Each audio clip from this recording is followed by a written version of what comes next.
Let's see. Let's check this out here. I'm gonna tell you guys a little bit about a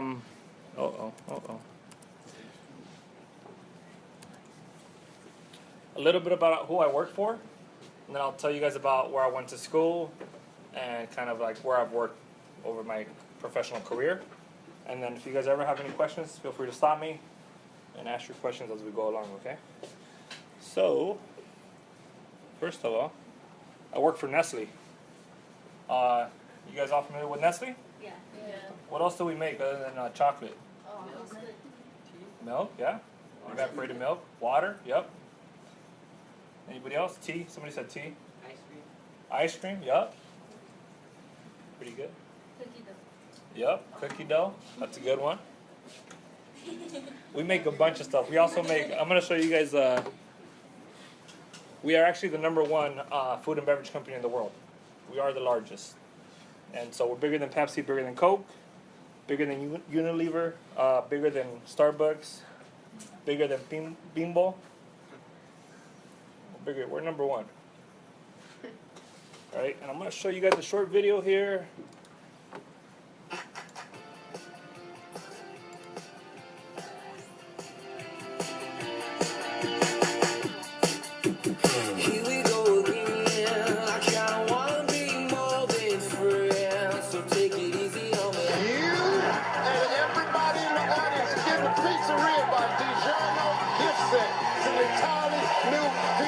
Peanut butter and chocolate be still my heart. These are from Skinny Cow. And try one of those. Fantastic. Yum. The Toll House cookies, that's a great one. Yes, let's enjoy one while we talk. Nirvana, right? Oh, yeah.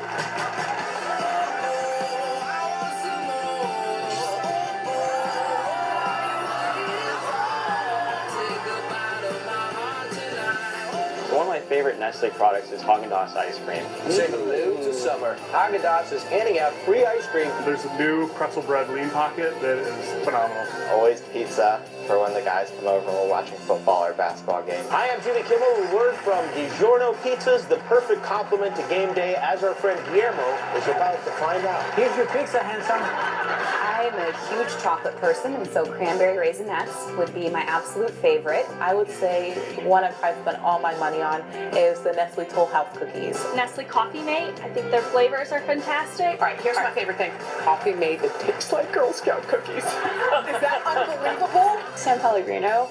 I'm actually hopelessly addicted to sparkling water. It's tough to beat Stover's mac and cheese, especially since I grew up on it. Without question, my favorite product is Jack's Pepperoni Pizza. Pizza lovers are going to love this Jack's Original Pizza or the gas grill. And your neighbors will be lining up. Skinny Cow, because you still get the indulgence with lower calories.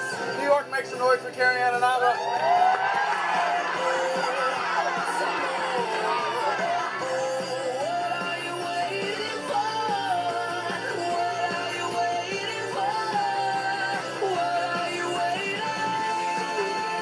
I think a lot of college kids are nervous about leaving the fantasy land of college to come into the real world. Well, I'm here to tell you that the real world's pretty fun, especially here at Nestle. I've been out of college for about 5 years, and I've already experienced so many different things. Nestle really kind of hit home for me, a brand that I had grown up with. I grew up eating Butterfinger and drinking the hot cocoa. You can't help but know that at the end of the day, you're making people smile.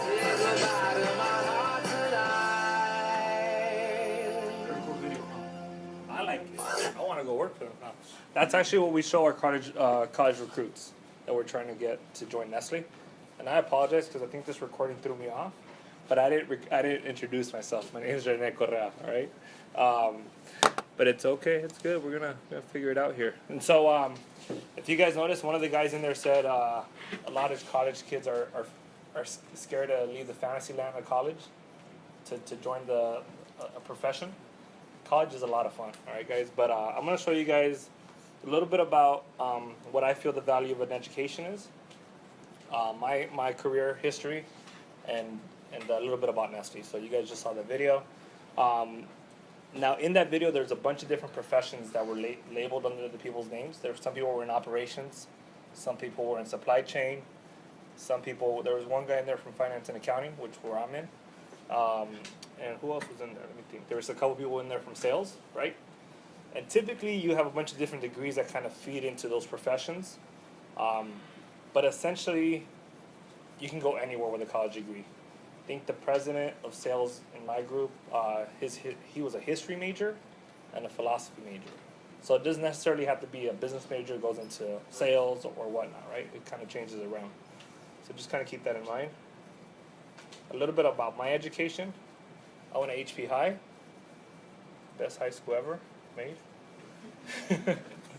After HP, I went to Cal State Long Beach, and I studied accounting there. And then shortly thereafter, I passed my CPA exam. Okay. Now, a little bit about this here. Now, a lot of my friends, when I went to HP High, they stopped here, right? They stopped at HP High. They didn't want to go. They didn't want to go to college because they didn't want to, or they started and they never finished college. And they didn't finish because they wanted a little bit of money, right? They wanted, the flight kicks. They wanted the nice jeans. And they couldn't be broke for 5 years or 4 years in college, right? I, on the other hand, decided that I wanted to be able to provide for my parents and provide for myself, provide for my family. And so I stayed in school. And so I was broke for 5 years, but it pays off at the end, okay?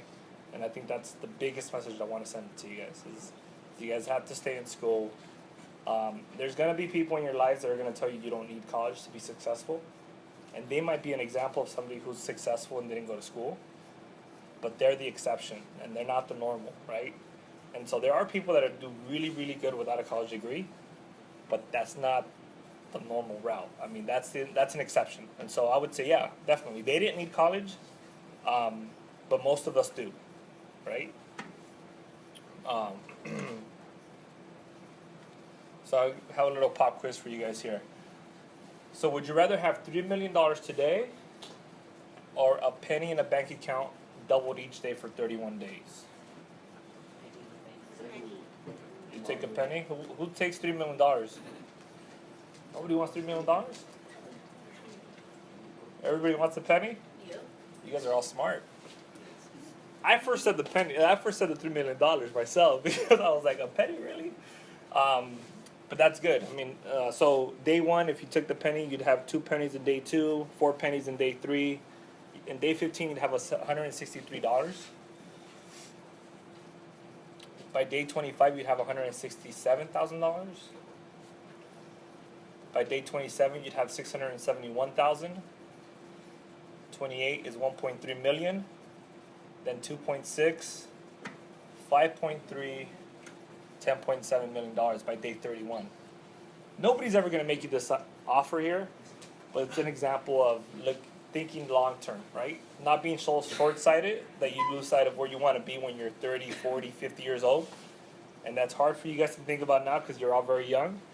And that was where you guys are at some time ago. But it's you got to think long term, right? And when I got out of school, yeah, I wanted some nice Jordans and I wanted some nice jeans. But I was thinking long term, right? And so I kind of just stayed in school and broke for a little while, right? They call that delayed gratification. I don't know if you guys ever heard that. It's kind of like you put off like just minor things for a bigger thing down the road. So a high school graduate, just talking dollars here, on average makes about $28,000 between the ages of 25 and 32, where a college graduate makes $45,000. You're also less likely to be unemployed, by close to half as likely to be unemployed. And your lifetime income, look at that, $770,000 versus $1.4 million.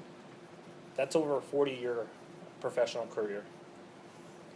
It's hard to put it into context because you guys don't make the money for your family. But just know that if anybody ever asks me, I want twice as much as whatever you're going to give me, right? And so if you guys want twice as much, go to school.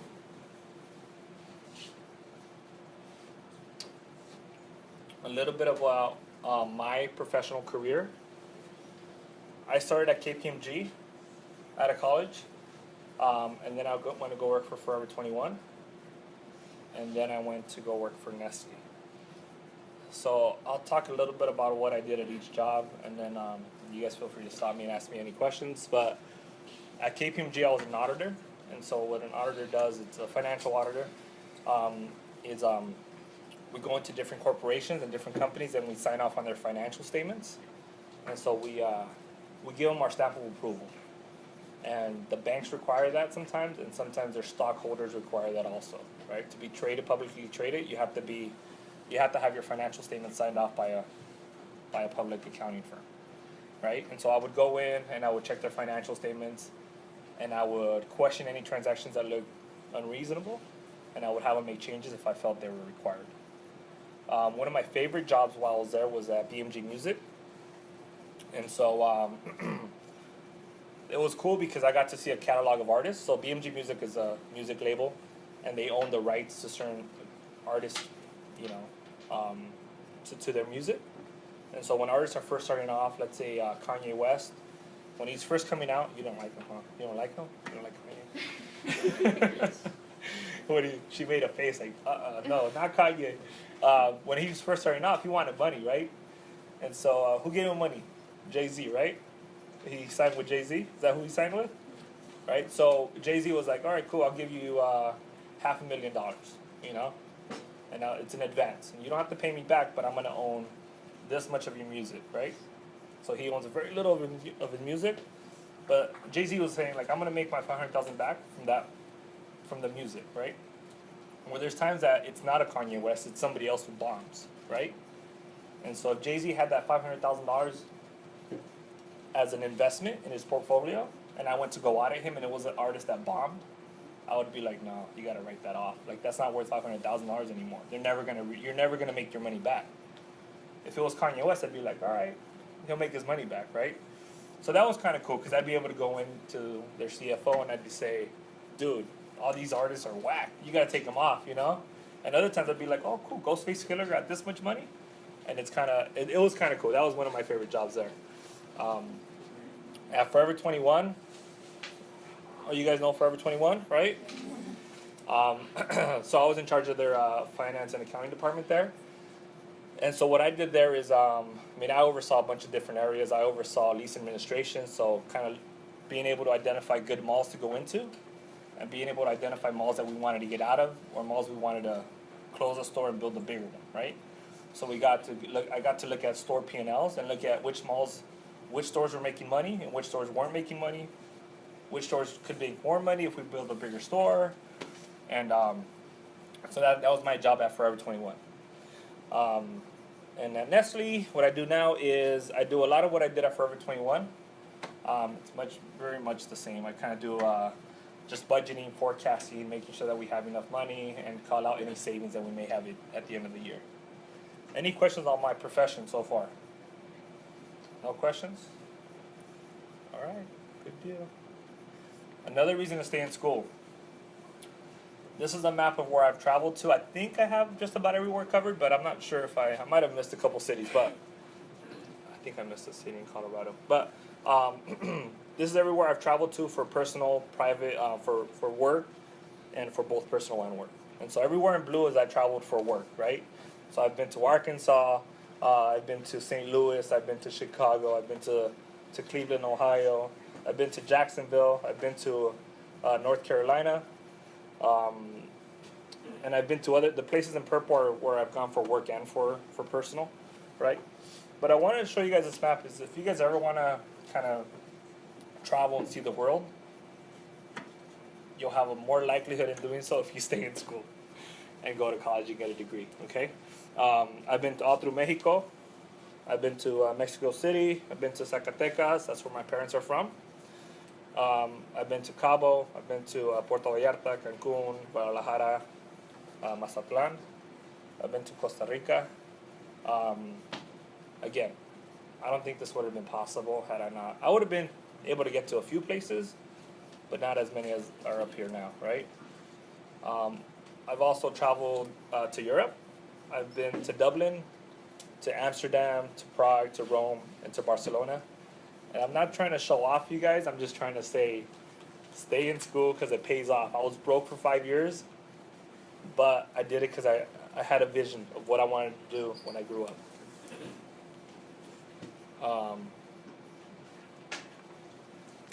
Any questions? I also have an example from another class, but first I'll take any questions now that you guys have. Yeah. How much money do you make? Oh. make it rain, son. Now, I do. Actually, let me show you guys. Okay, so I'm gonna go back to this slide here, right? So regular college graduates between the ages of 25 and 32, on average, makes 45,000. I make much more than this. Okay, I make. And I'll be honest, I make more than twice as much as this.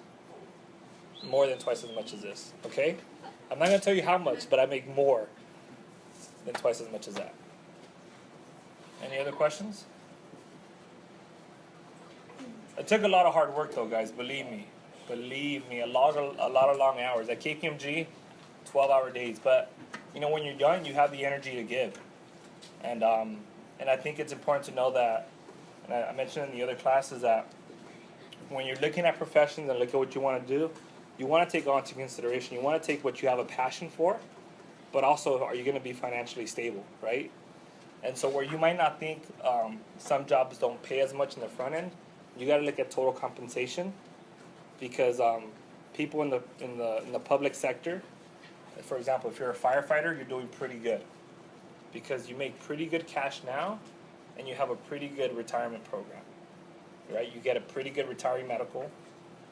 You have a great medical plan, so you're gonna get medical coverage through the age until you die. I don't, right? So a lot of the money I make, I save, right? Because I want to make sure I'm financially stable when I'm 80 years old, right? And they also get a really good pension plan, meaning that if they're only making, I don't know how much a firefighter makes, but let's just say hypothetically they make 50,000, and let's say I make twice as much as them, as an example, right? They're gonna get guaranteed $50,000 until they die, probably, right? Because they have a really good pension plan. So they pay firefighters until they retire, and then when they retire, they still pay them about 80 to 90% of what they made when they were working. So they have a really good total compensation package.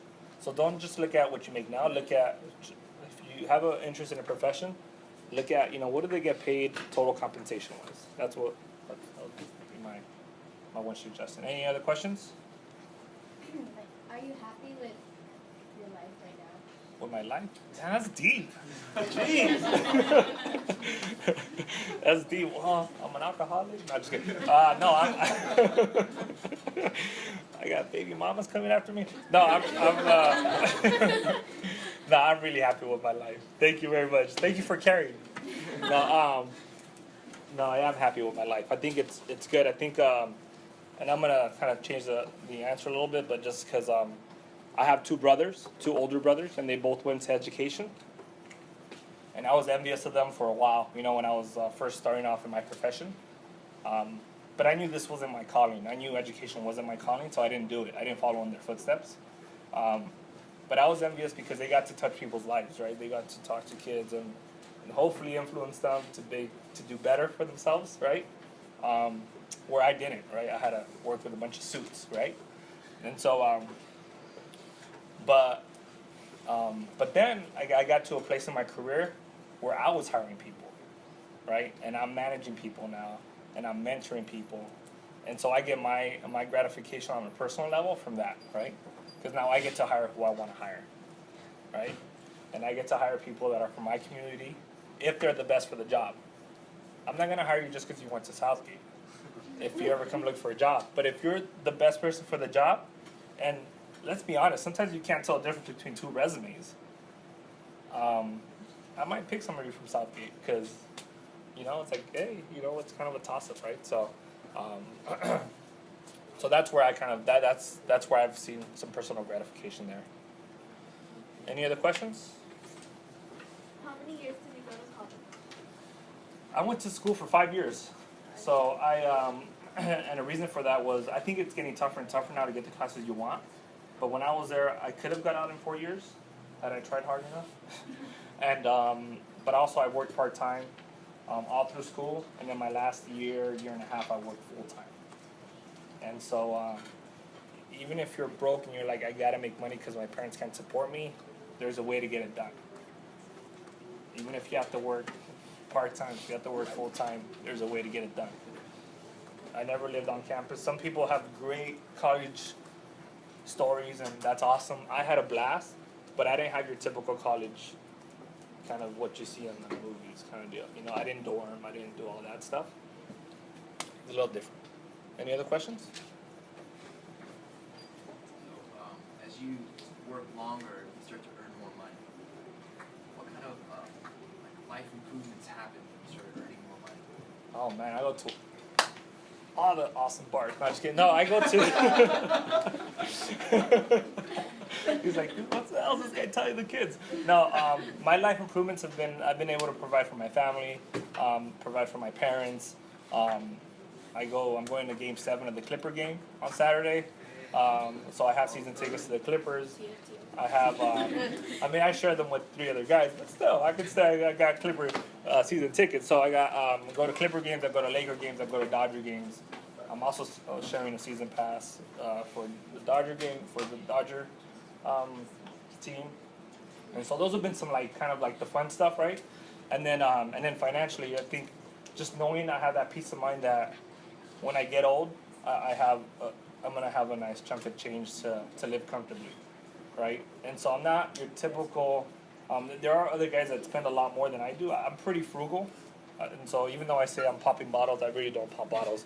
I'm pretty cheap, and because I'm thinking long term, right? And I know I want to be financially secure when I get old, right? Yeah, I mean I could go out and pop bottles every weekend, but I don't want to do that because I want to make sure I have money when I get old. Right? Any other questions? No more questions? Some people are falling asleep here. All right, I'm going to show you guys an example of a little bit of what I do, just to kind of give you guys some insight here. Let me see if I can.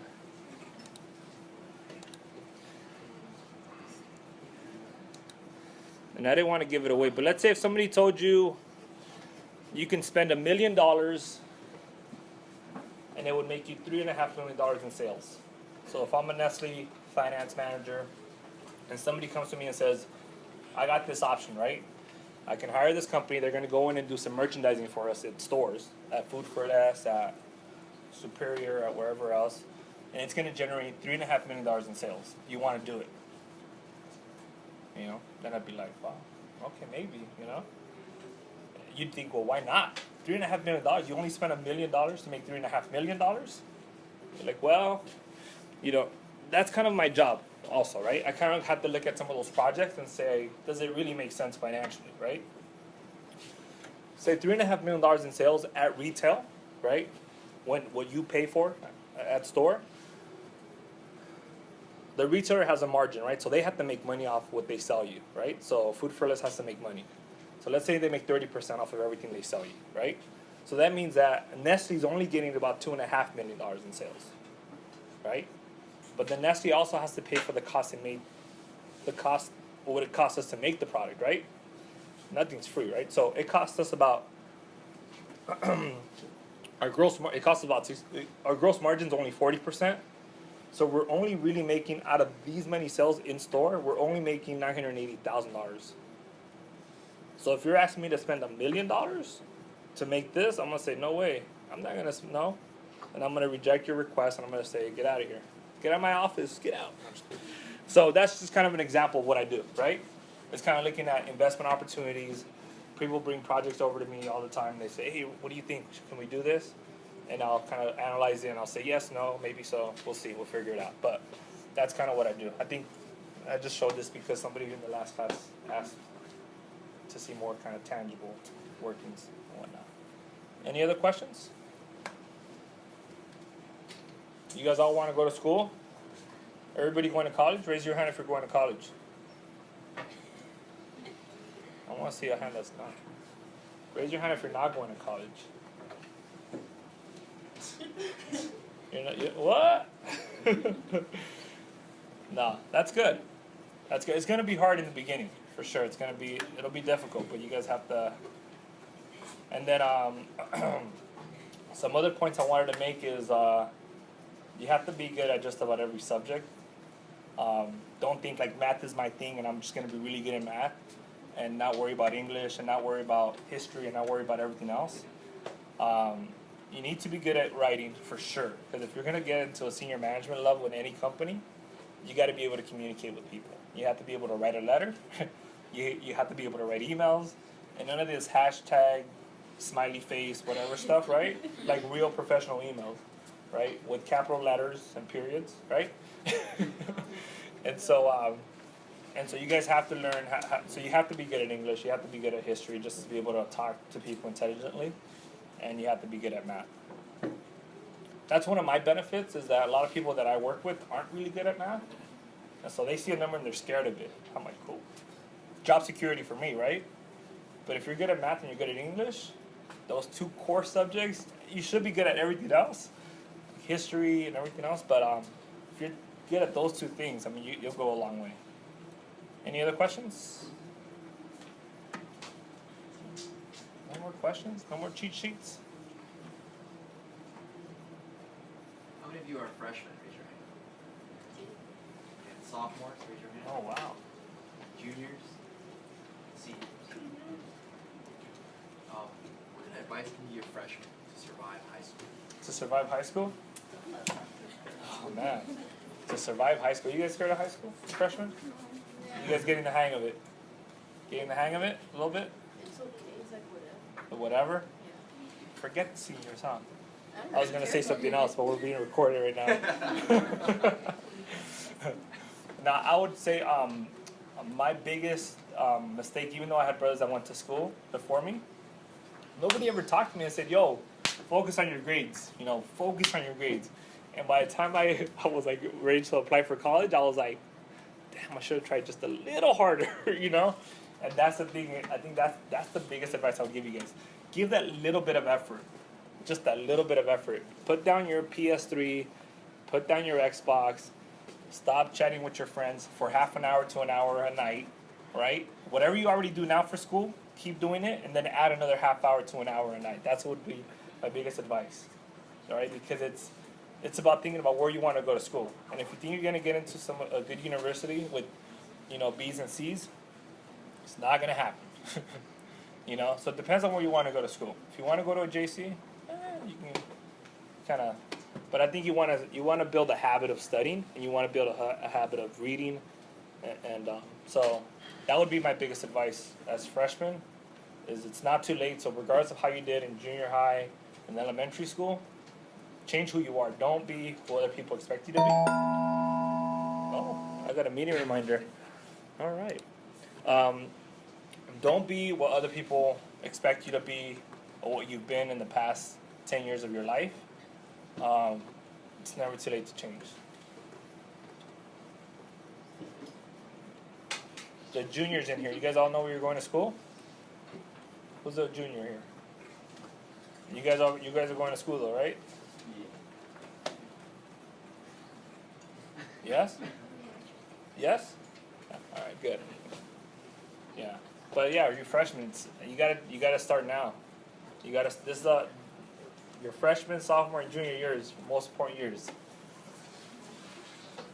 You gotta hustle. You gotta try hard. Any other questions? When you hire someone, what do you look for? Oh, that's a good question. I look for education. And I don't know if I mentioned it when I showed the video. That was the video we showed to college recruits. Nestle doesn't hire any professional without a college degree. So if you want to work for Nestle, it's not an option if you don't have a degree. Okay? So I always look for a degree. I always look for a college education. And I always look for work experience. Right? It depends on what I'm hiring for.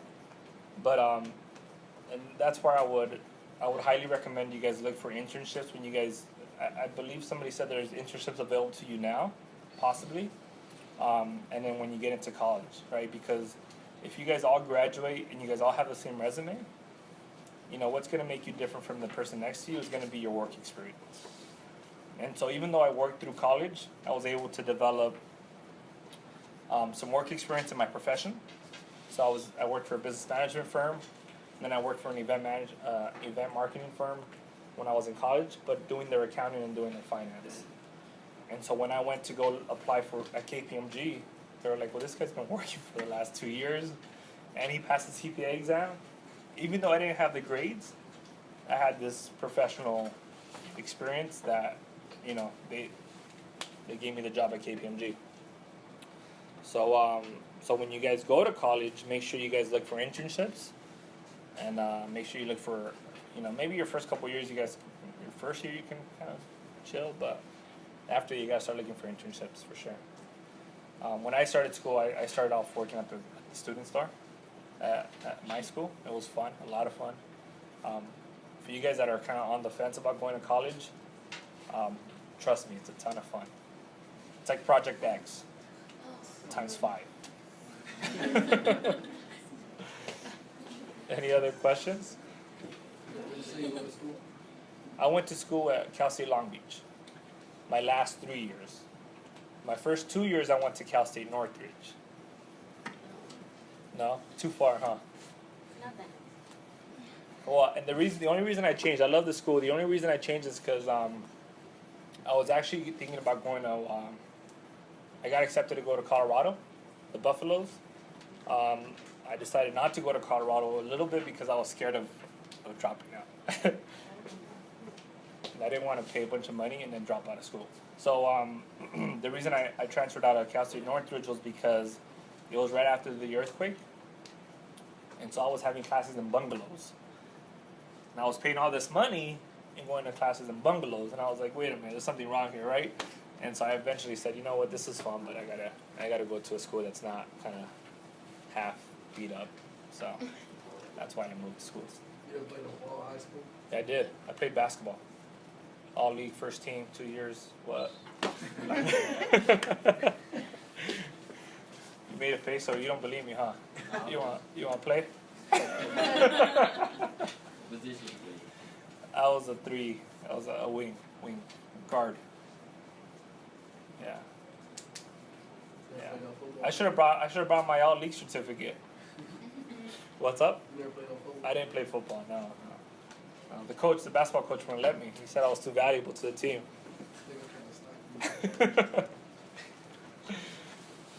Any other questions? Yeah, but to that point, back to playing sports, I think it's tremendously important. Also, I think it speaks to teamwork. And if you guys aren't in any teams now, any sports teams, I think try and find a sport you guys like. One, because it's good for your health, and it's good to stay in shape, a projective image of health. 2, you develop your people skills, and you learn how to work with others. Because in corporate America and in other business sectors, you're going to work with teams. You're going to work in teams. You're not going to work by yourself. So every project I lead, I'm working with people, and I got to get people to join the team. Much like football, much like basketball. So, any other questions? No more questions. Okay. Questions here? You said that you chose not to go out of state. Yeah. Is that bad if you want to go out of state to college? No. I would highly recommend it. I think I look back and I kind of regret it sometimes, but everything happens for a reason, right? So if you have an opportunity to go to out of state, I would definitely jump on it. I regret it, but I also think that, in hindsight, I wouldn't have met the people that I met had I gotten over there, right? And then I wouldn't have got my connections here, and I wouldn't have got my first job, and blah blah blah blah blah. So you never know what would have happened, but I would highly recommend it. I financially was in a different place then, and I was really unsure about how ready I was for college at the time, and paying the out of state tuition fees are quite more expensive than Cal State Long Beach, and I didn't want to gamble on myself, as depressing as that sounds, but that's the truth. Always the truth. Any other questions? No more questions. All right. Can I get a couple people to help me with some Nestle T-shirts?